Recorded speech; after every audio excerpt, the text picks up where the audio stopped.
अंधेरे में छिपा रहस्य। एक सुशील गांव के पास एक बड़ा और बीमार घर था। यह घर अंधेरे और अजीबोगरीब ध्वनियों से भरा हुआ था। लोग कहते थे कि इस घर में कुछ अज्ञात और डरावनी बात है, लेकिन कोई भी सच नहीं जान पाता था। एक दिन गांव का एक युवक राहुल ने अपने दोस्त के साथ इस बड़े और भूतिया घर की खोज करने का निर्णय किया। उनके दोस्तों ने उन्हें डरने की कोशिश की, लेकिन राहुल को कोई भी डर नहीं था। वे उस रहस्यमय घर की ओर बढ़ते गए। जब वे घर के द्वार पर पहुंचे तो उन्हें एक अजीब ध्वनि सुनाई दी। वे डरकर वापस घर जाने की सोचने लगे, लेकिन फिर उन्होंने अपनी हिम्मत जुटाई और घर के अंदर चले गए। अंदर जाते ही उन्हें घर में अजीब महक और बुरी ध्वनियां सुनाई दी। उन्होंने अपने दोस्तों से कहा, यहां कुछ गलत है, हमें ध्यान रखना चाहिए।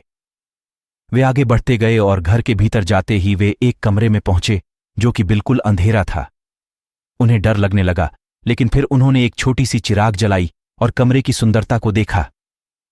कमरे के कोने में वे एक पुरानी किताब पाई जो कि अज्ञात थी। राहुल ने किताब को उठाकर उसके पन्नों को खोला और पढ़ने लगा। किताब में लिखा था, इस घर के अंदर एक बड़ा रहस्य छिपा है। जो कोई भी इसे हल कर पाता है वह बहुत धन्य होता है, लेकिन जो भी इसके पीछे पड़ता है वह नष्ट हो जाता है। राहुल को यह समझ आ गया कि यह घर वास्तव में डरावना है। वे किताब को वहीं रखकर बाहर आए और देखा कि उनके दोस्त गांव की ओर भाग रहे हैं। उन्होंने अपने दोस्तों को बुलाया और सबको घर के रहस्य के बारे में बताया।